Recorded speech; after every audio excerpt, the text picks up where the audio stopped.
will be my focus for today to help you and guide you through to a leadership topic through in comparison of a Europe versus US American style cultures, because interculturality was always important for me as a business lead, as a sales lead, as an expert in commercial organizations, and I have never forgotten about talking about the cultures and explaining that cultures is actually the way how to get to know each other, how to believe in each other, how to hear each other.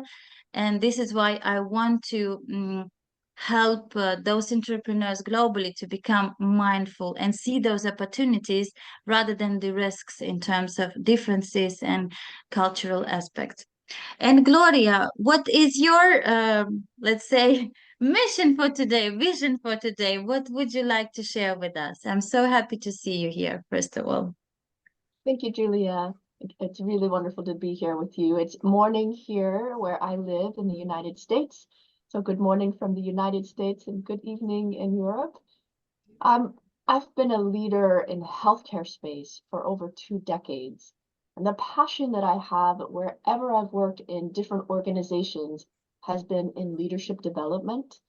This is something that I'm very passionate about, and no matter what the project is or whatever the goal or outcome is, I really like to focus on leadership development. So that's what I'm excited to share today with folks here. I've been a nurse for 20 years, and I've worked in hospitals, I've worked in government organizations and agencies, and I'm also a business coach.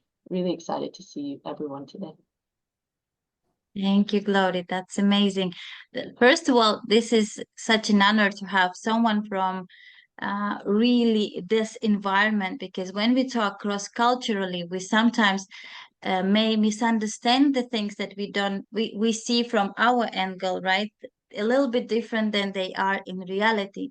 And this is very, very important for us to understand what are the main, let's say, aspects of leadership that we need to learn as Europeans in order to be efficient in building global business, understanding how to do the export, let's say, negotiation process for export. This is really these questions are very crucial to those who start building some kind of a action plan going towards a new market. And US market is really, really perspective. Yeah, there are lots of opportunities. There are thousands of opportunities.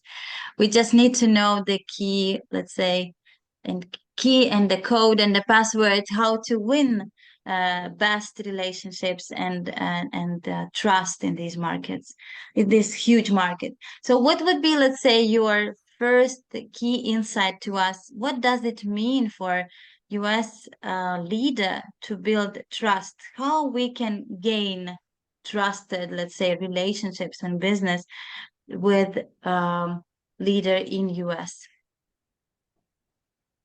One of the things that I believe is really critical in building trust is all about communication.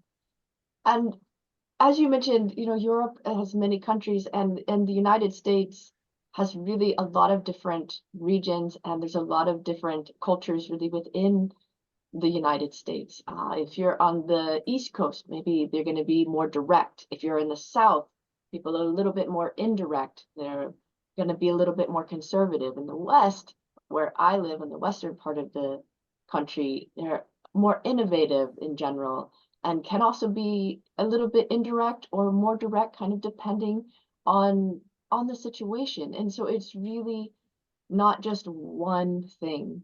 And what I really believe about business and leadership is it's really all about building relationship. And for me, that comes down to communication, as I've said. And one of the things I can mention in one of my slides, and Julie, actually, if you want to go down to the slide on relationship, you have on your screen. It's really 3 things in how we build relationship. So this is a way of communication that the first thing, whenever you're trying to build trust and you're trying to build that communication, the first question you really actually need to ask yourself is, how do you feel? Are you talking to somebody and you're not quite sure what's going on? You're feeling confused, or are they being a particular way and maybe you're feeling angry or frustrated, or maybe you're not so sure? The next thing you need to ask yourself really is, what do I need in this situation? So you can go to the next one, Julia. Pull up the next question. What do I actually need in this situation? Do you need to have a little bit more structure if you're confused? Do you need to ask a clarifying question? And then the next question you ask yourself is, how can I make a request? A lot of times what this does in relationship building in the United States, and this is a model that one of my mentors taught to me, is it can, when you're having conflict, you're not really connecting and you're not building relationships. So this is an area where if you're having conflict in a business setting or something like this, and you're not totally sure what's going on, or maybe you're getting frustrated, or maybe they're getting frustrated, you have to kind of take a step back and ask yourself, how do I feel? What do I really need right here? And how can I make a request? So it can just be very, very clear. And this kind of clarity can help bypass some of the conflict that we can have as we build relationships and when there are miscommunications. And it takes away the, oh, they're being a jerk, or that person is a certain kind of way. And it takes away the judgment, and it takes away the communication, the miscommunication, and really dials into just being very clear about what do you need right now? How can you make that a request? And this can really be helpful in many, many different areas where you're building relationship and building that trust. In business, in actually your family, this can be really helpful. And any place where you need to build trust, you need to build relationships, this way of communicating can be incredibly helpful. But that's where Mm-hmm, I mm-hmm. like it. Yeah, but that's really sounds a little bit different, I would say, than we preserve. Like relationships for us in Scandinavian, let's say, region can be built mainly on the understanding like what not only I need or what is my request, but it's more like what is your request and what is your need. So I think that's probably what comes to my mind. Maybe this is also thing that we need to consider, that maybe you have seen also in my previous post that I've made about individualistic cultures. So individualistic cultures, mainly as American cultures, they are focused on individual values, right? So individual values that meet together in of one representative from one country to another should find something in common in while communicating those values, right? So maybe what do you think is like uh, main mistake, or what do you think is better not to do in terms of building relationships with the US leader? What would be wrong way of doing that? So we really know that it's never, never, ever while we build trust. Yeah, I think you bring up a really good point about sort of the individualistic culture in the United States. And that is very strong part of really the environment here, and I think really keeping that front of mind is the way to be successful. Now there are different cases, and there's always exceptions to the rule, but coming in, it is very strongly individualistic. And so this is probably where you see this reflected. Like, I'm thinking I need to be clear about what I need and what I want, and I'm going to make my request of you. Exactly. And so this is a Mhm. really good thing to understand, because this is how, I was taught in business to communicate. That this is, what do I need? What do I want? How am I going to ask you for that? I'm not Mm, necessarily socialized to thinking about the entire whole, though that does matter to us. It does matter to me. This is a very exactly. individualistic way of thinking about it, and that's Absolutely. a good thing to know. Yeah, and that's really true, that we need to be careful when we talk on behalf of I or we, because in most of the European countries, Eastern European as cultures especially, I will show you some kind of a map, yeah, based on individualistic and collectivistic terms and values. You can see that, yeah, we have different perception of the world through I conscious or we conscious approach. And this significantly affects the way how people think, how they value the what are the key values, let's say, how they make decisions. So if I compare European markets or Eastern European, where you can see light pink regions, right? They are more in collective oriented. This is why if you have someone from Spain or Italy calling to US, they might address their message to leader in a more like a me as a on behalf of a company, we are interested in this type of goals with you. And this is the moment when someone from US might say, okay, but what exactly you are looking for from me? What is specifically your request, right? This is what we might see here. And we see also in individualistic cultures, they might see more private options rather than relationships oriented. So, which means probably the fact that there are some private values for American leader that we need to clearly identify. What exactly is important for this leader? Is it promotion? Is it special, I don't know, remuneration, bonus, contract within an hour signed, or what exactly they are looking for, right? And and here in France, in Spain, in Italy, in Germany, we will think first about relationship as a main focus will be relationships where we build relationships on the values of each understanding of the values of the whole collective rather than just one individual. So I think there might be some kind of a key misunderstandings. Maybe you see some examples. Maybe our audience can share a few of examples when you can clearly identify, saying that I saw there is a difference in terms of perceptions. We are more we conscious, and we had difficulty to understand each other because American was I conscious. Maybe someone of the from the audience wants to add something or comment, or what do anything that comes to your mind will be very precious to hear. Can anyone share your view? Andres, maybe you are ready to share your Yeah, experience. yeah, I have some experience, but maybe not that was not in the sector of business relationship, but I was calling a lot of times for Texas and Houston. And when I first time arrived there, I was shocked, really shocked. It was completely different from European side. Also, all communications. First of all, for me was a little bit inconvenient at first. This all the time calling sir. Uh, in our place, I was not used to that one. But of course, later Mm-hmm. you get used to it a little bit better. But still, uh, it was troublesome for me internally. Yeah. So is this common? Like because I was there and it's always sir, sir. How's that? How's that? So that was one of the stuff. That's such a Amazing. Thanks for beautiful sharing. example. Andres, it's such a talking about saying yes, sir, no, ma'am, and all of these things. Where I grew up, it was actually rude if you said ma'am or Okay.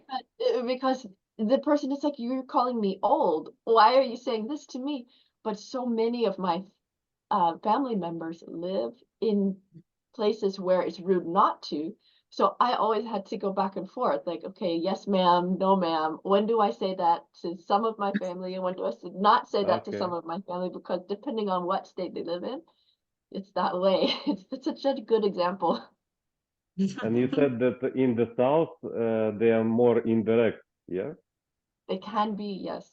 can be. Yeah.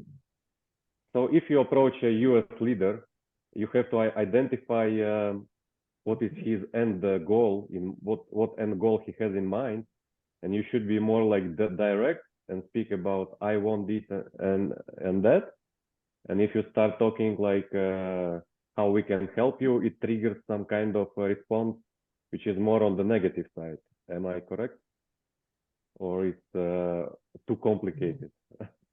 I think actually both can be really great ways. You want to be able to be clear about what problem you're solving for them, and also be really clear about what objective you're trying to accomplish. One of the, in fact, maybe I can share, I can borrow the screen, Julia, Yeah. and post Mm-hmm. something. So this is Absolutely. I wanted to share kind of the way that I like to think about. Uh, I like to think about sort of strategy. You can let me know and you can see my Yeah. screen. All right. Oh, yes, now it works. Mm-hmm. So one of the things that I like to, when I'm talking to business leaders and I'm trying to share with them how a particular solution is going to solve their problem, or really try to help them understand the strategy behind it, I really like to tell them a story about where we're actually going, how you're going to measure that, where they are right now and how we measure that, and why it's important to go from here to there. You know, maybe this is a product that you have that's going to solve a particular problem they have right now. Why is that important? And then you can start with how this product works, or how this service works, or how this innovation is going to bring a particular outcome. But really telling the story of where you're going to go, where you are now, and why that matters, and really linking this sense of avoiding the pain or frustration of whatever they are doing right now, and linking this, you know, pleasure or innovation or relief of where you actually want to take them, or where they actually want to go. Connecting those things in this strategy can really be effective in creating that vision. So you want to share with them the value and be direct about objectives. And this model can really help bring that together in an audience. This is something that a mentor has taught to me, and how to communicate various ways of trying to help different business leaders understand a particular way that we could help in different areas. And this is something that really tells that story.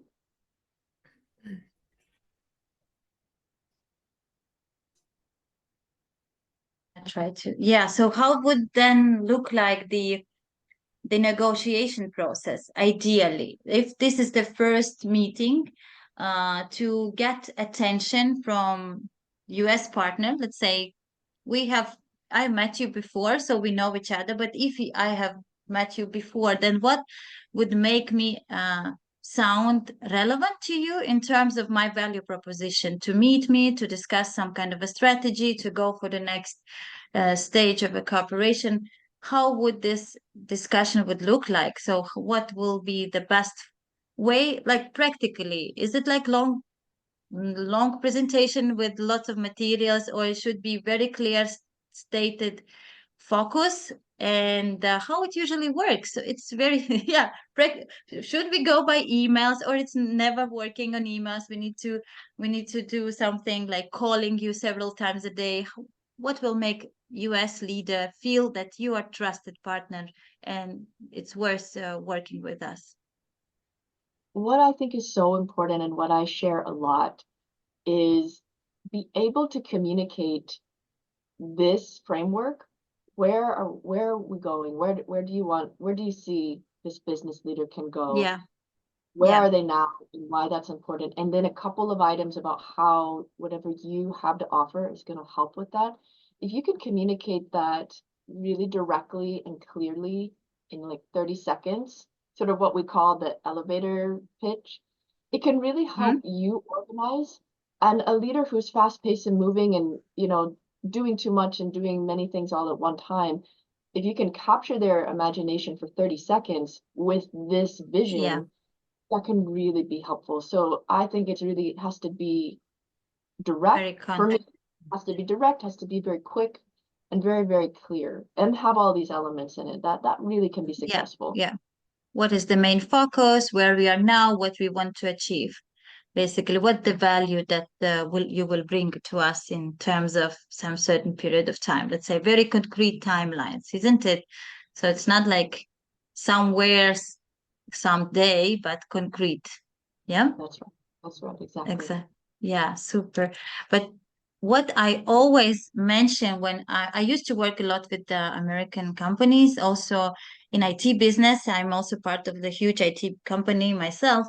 When I talk to US leader, I talk the language of innovations. That's what I've learned from them. That whatever we do with the US is we do with the forward looking, with the ideas on how we can make it different way, how to make it more creative, how we can win more business out of these ideas, so that this individualistic approach makes people very brave in terms of taking new things and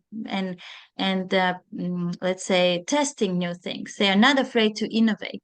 And there is also a cultural explanation to that. I will quickly share with you as well. Thank you very much, Glory, for sharing your slides. So take a look here. If we look at the comparison of the countries or cultures, then the factor that is responsible for innovations is this uncertainty avoidance factor. And United States and Sweden are on very good level, but at the same time, this is exception in Europe. If you take other countries like Germany, Austria, Italy, France, and Spain, they will be with higher uncertainty avoidance, which means that people are not ready to accept new unknown things without long process of consideration. They need more time to take next steps. They need to revise all the factors, risks, and opportunities in order to take certain decisions.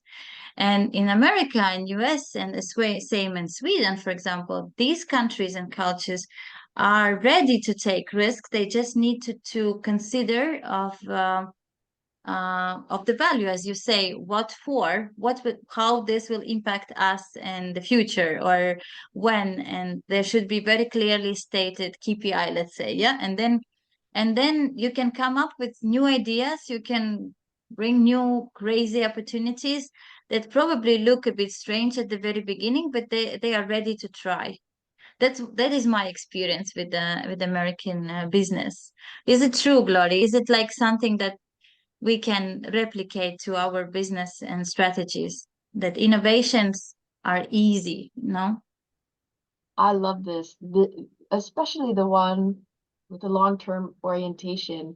And when you're Yeah, creating this vision or helping them see this vision, you might want to start with 3 months, 6 months, if you're thinking about 5 or 10 years, maybe that, or even a generation or two generations, and that the often leaders here, we can often be thinking about things in terms of election cycle or something that is yeah, really things may short term. change. Yeah. Yeah. Mm. And so Mm-hmm. this long-term approach, while I think it's actually critical for success, if you were trying to communicate something immediately that can really speak to them, they may be thinking about it a little bit shorter term. So I think this is really helpful to understand when Yeah. communicating, especially as you're building that trust. This might be their immediate need is something more short term. Absolutely. Yeah. And which is also saying that short but very clear with concrete criteria. So in short period of time, but very visible, clear target. So, and if you come with such proposal to the client in US saying, by this period of time, my product will bring you this certain value, you will earn that amount of money. If you do this amount, you will earn that amount of money. So it should be very clear, but 3 6 months probably is the maximum, up to 1 year probably, isn't it? No, we shouldn't be too optimistic saying, let's say, we in Nordics, we used to have long-term projects, like in Sweden and Norway. I have a client also from US who wants to work with Norwegian airport, and they are surprised because Norwegian client wants to extend the deadlines all the time. They need more time. They need more space for decision. They need more, let's say, confidence about going forward. And this probably is a moment when they need me as a coach, because I'm trying to put them together though, so they don't have that feeling that someone is somehow stuck in the process and the other one wants to drive the process faster, and instead they need to find a common ground for going forward. That yes, from Norwegian perspective, that's probably right to consider several scenarios, but at the same time have step by step clear plan for the specific timelines, not maybe 10 years, but not maybe less than 10 years, maybe 2 years or 3 years plan. So that should be a kind of a compromise in especially when the perceptions are so different. And what we can also see here, masculinity, as you can see, masculine cultures, countries are the ones that are on achievement oriented, on results oriented. So that if I come to the exhibition, let's say in America, I need to be clearly stating my role, my status, my experience. I should focus on my achievements, showing my diplomas, everything what I've got, all the recognitions I have to be proudly speaking about them. If you come to Europe, especially in the north, we don't like that moment. So to talk too much about our achievements, we feel it unpolite in certain manner. So that is something that I see as well in terms of my clients, also feeling a bit frustrated in the moment when, let's say, Norwegian needs to all the time prove that he's the right person to take decision, because he says, I am decision maker, don't worry, you can trust me. However, I look like not that important. That's in that decision power map, but I am important. But I don't want to prove that. So, what do you say, Glory? How we should navigate through this difference, Yeah, achievements and more like equality?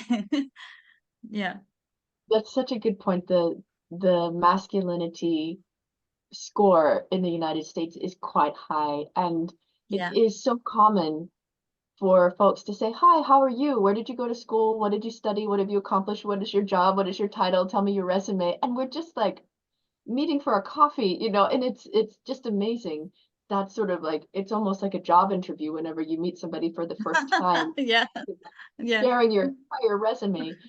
I was on vacation in Chile, and many, many Europeans were there.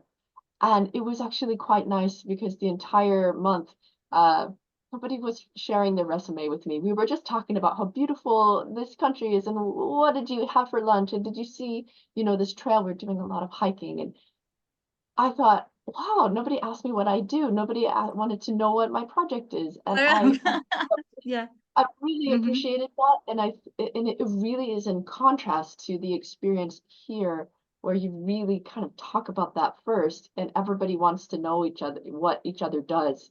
What do you do is such a common question, and it's definitely something that doesn't exist in every country, and it's not considered rude here. It's almost like expected, and I actually really appreciate when that's not part of the case, but it is something you have to be aware of and get used to being here. Hmm. Yeah, super. Shall we bring with us some kind of a business card with a very nice kind of image that we show who we are with that business card? Is it important in terms I of would building this abs- first I impression?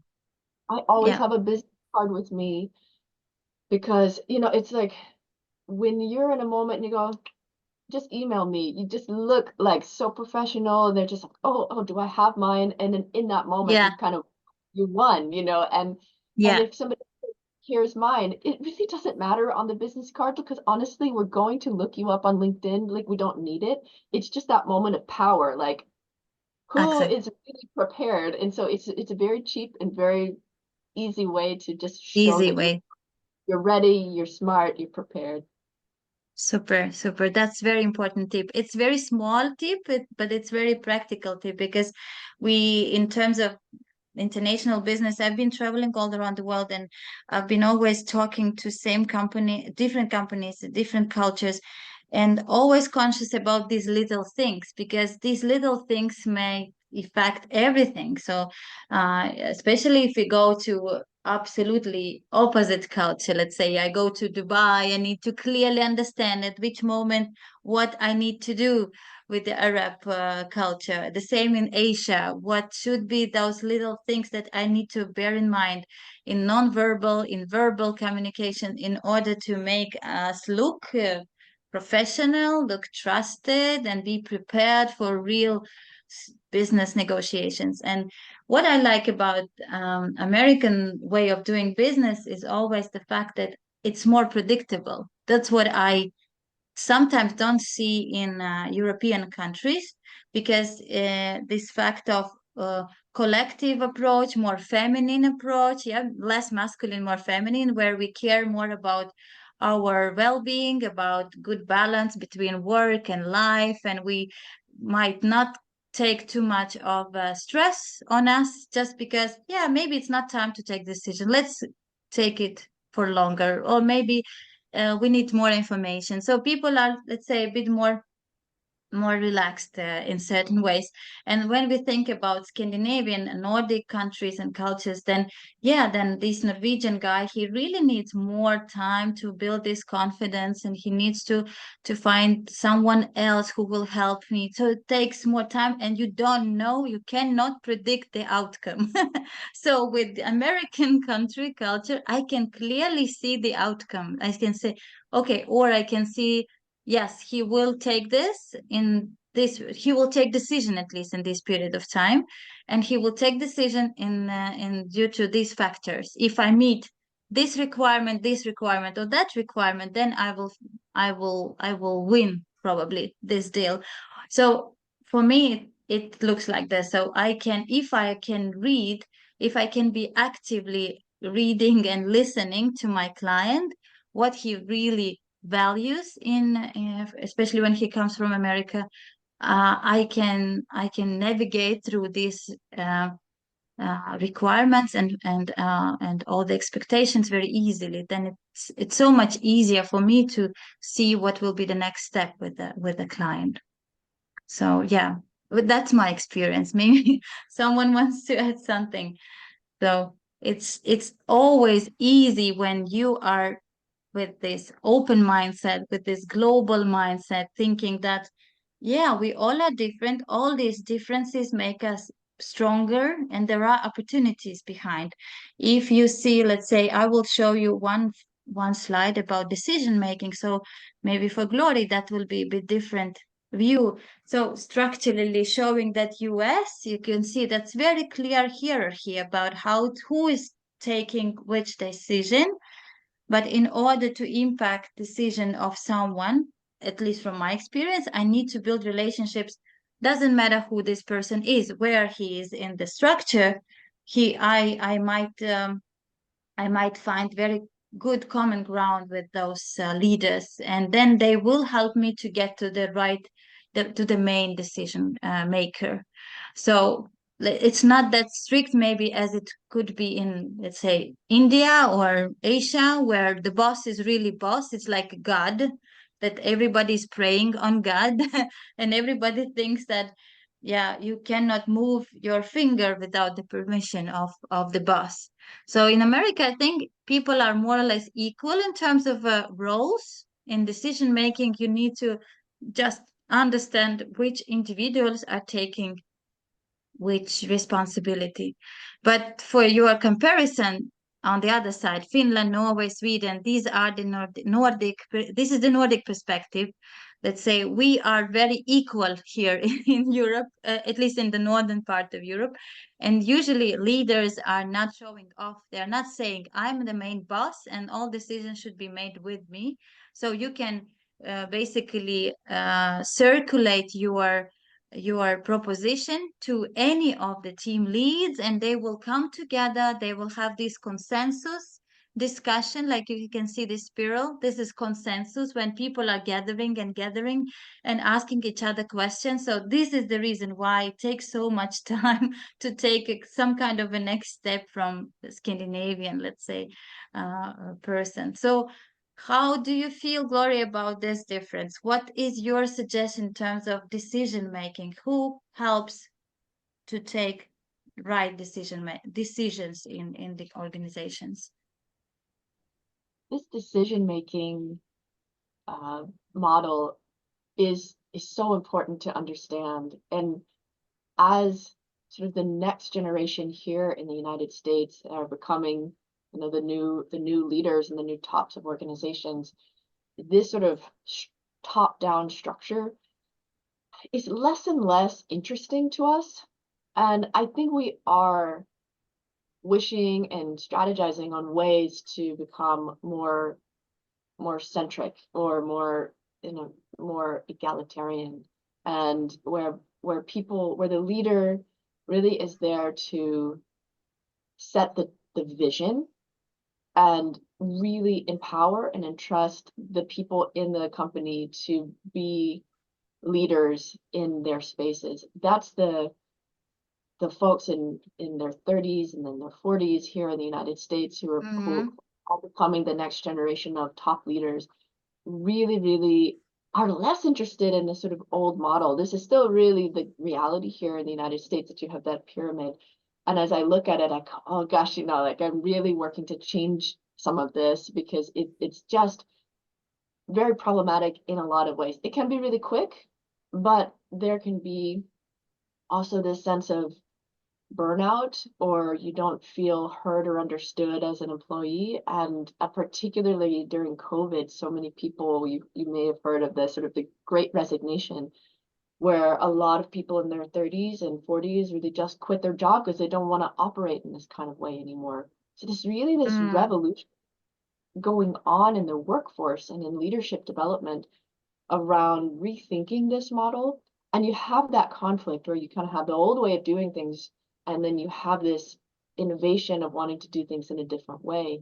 So if you're coming from a Scandinavian perspective, you can actually speak to that tension and actually show how it could work in a different model, because there are many leaders who are looking for a different model. They know the old way doesn't, they don't like it, they don't want to work in that way, but they are having a hard time imagining a new way or a different way. And if you've experienced it, you can really add a lot of value to this conversation, because people are really looking right now. Absolutely. Yeah. That sounds so I would say envisionary, the fact that we can learn from each other, we can benefit and improve even if we see, because you can see that Scandinavian way of doing things works. It also works. It's not right or wrong.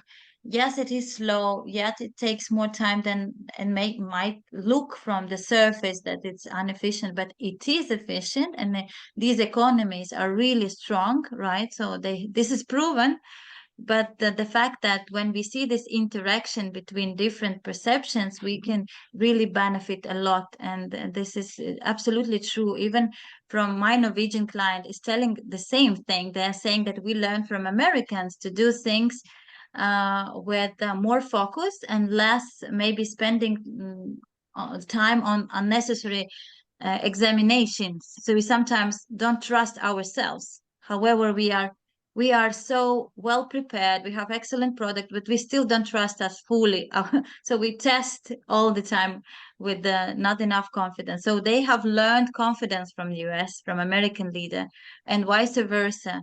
Yes, that as you say, we can show from Scandinavian approach to US approach that yeah, you can be more human, isn't it? More, let's say, more actively and possessing human rights and human, let's say, approach and attitude, and be in dialogue all the time, right? That's really really great. We have wonderful question. Maybe Gloria, you can help me with Oksana is interested. In comparison with Eastern Europe, a potential partner is met by their closest. Is it the same thing in US, that you are, let's say, judged by appearance? And the second question, maybe attitude to mistakes. In case the partner made a mistake, if American cut relations, what this could mean? Just, yeah, maybe you can talk and explain to us. Thank you, Julia, and great questions, Oksana. So the first question about, does it matter how you dress? Absolutely, it does. And it can really make a difference on sort of the industry that you're in.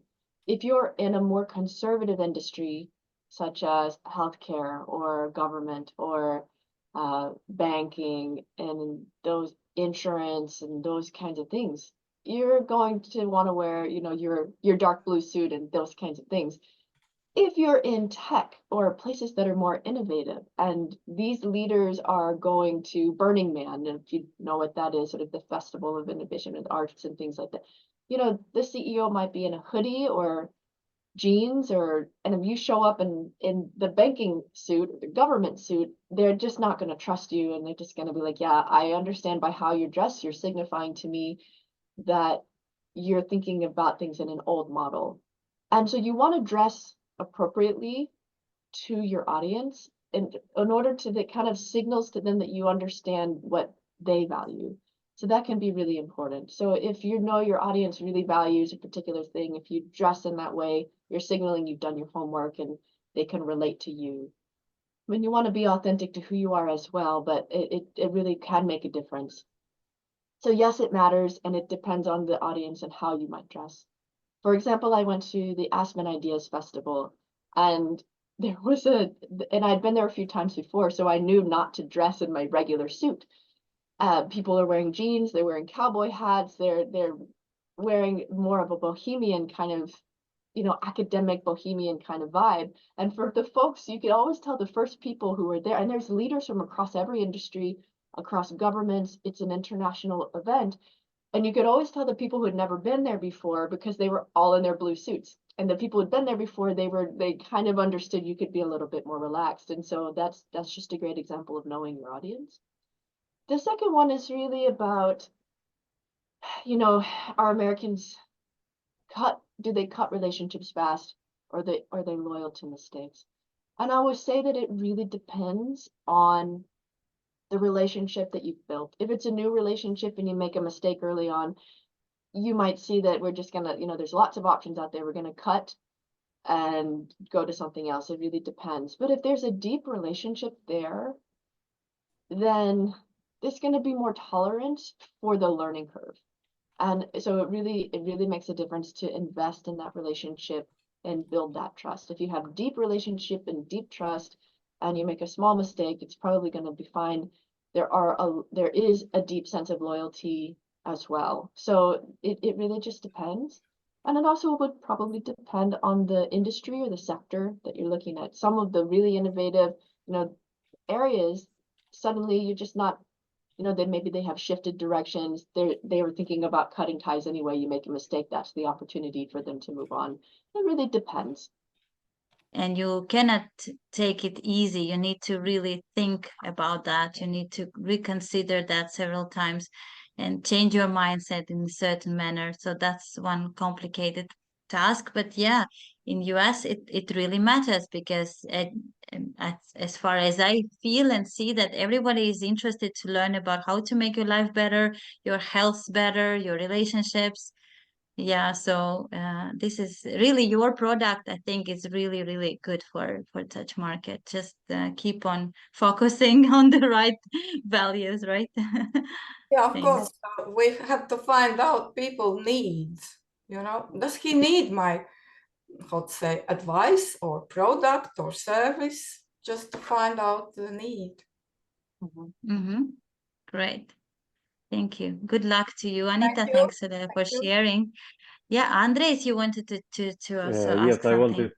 I wanted to say amazing insights. I make a note of 3 pages already. I want to cement the knowledge. For example, Gloria, if I want to make a introductory call with you, I know that you're into sailing. Let's say I want to make a sailing business decision with you. We hop on the call, then 1-2 minutes, I tell you, let's say, oh, Gloria, I see, I'm also a sailor before. I have sailed for 12 years. We talk amazing stuff. But then after 2 minutes, but here's the point. My vision is that and that. We are planning to reach these milestones. And let's say I'm looking to form a partnership with you. And this partnership will bring you that and that result. That's the proper way, yes? I think so. I think you build that rapport on whatever, the sailing or whatever it is, Yeah. 2 minutes. 2 minutes. And Okay.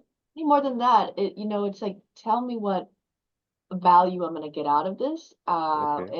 and what it is, the action, what is the outcome. It's Yeah. gonna be really powerful. And Super. how it will end? The American side will usually give a direct result. I agree to work with you, or how it will go on?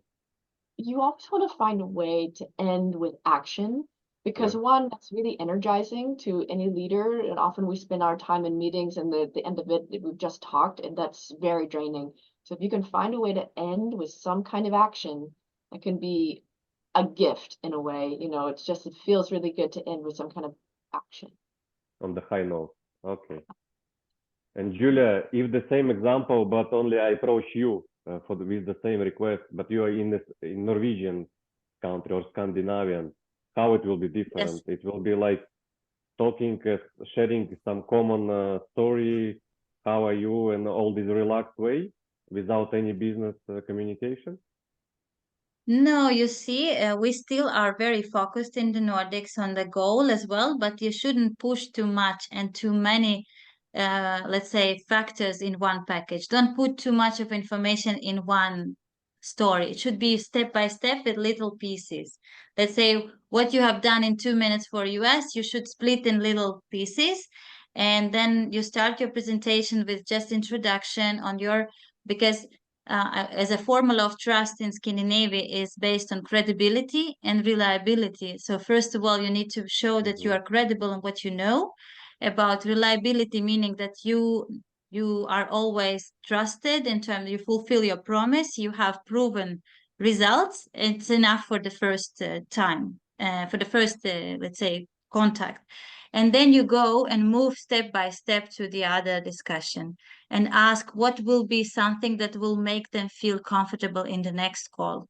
So that's the Okay. huge difference between US approach, where you need to do as much as possible concrete, let's say like a road plan from 0 to 5, let's say, yeah, stage from 0 stage to final stage in one story. In Scandinavia, do it stage by stage.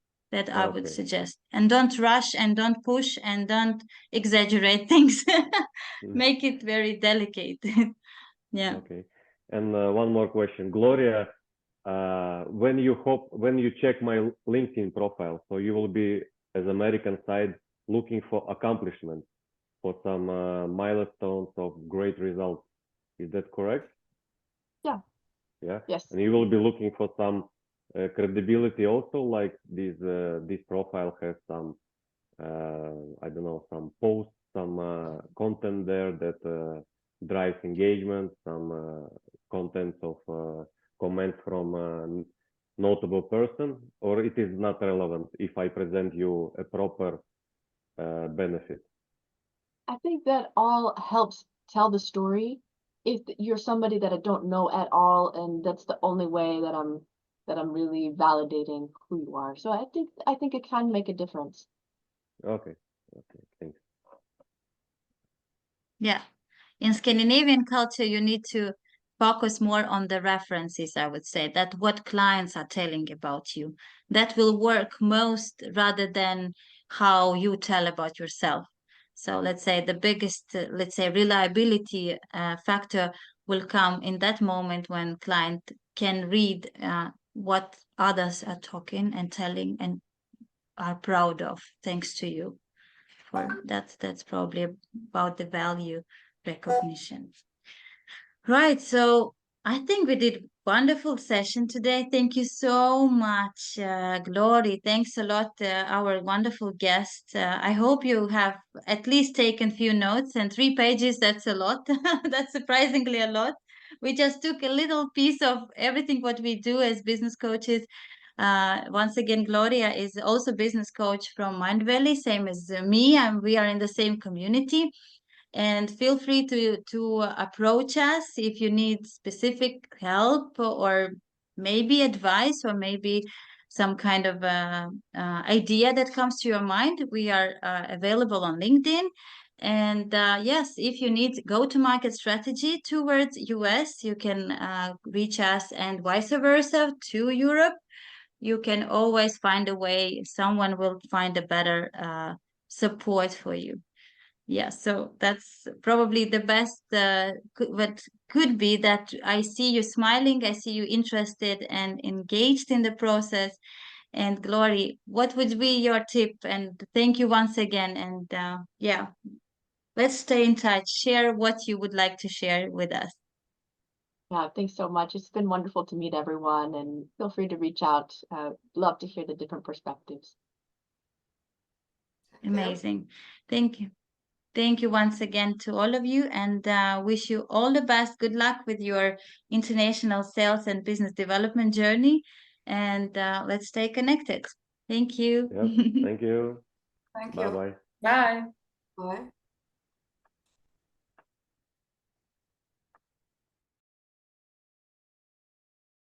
Oh, that was fun. Nice job, Julia.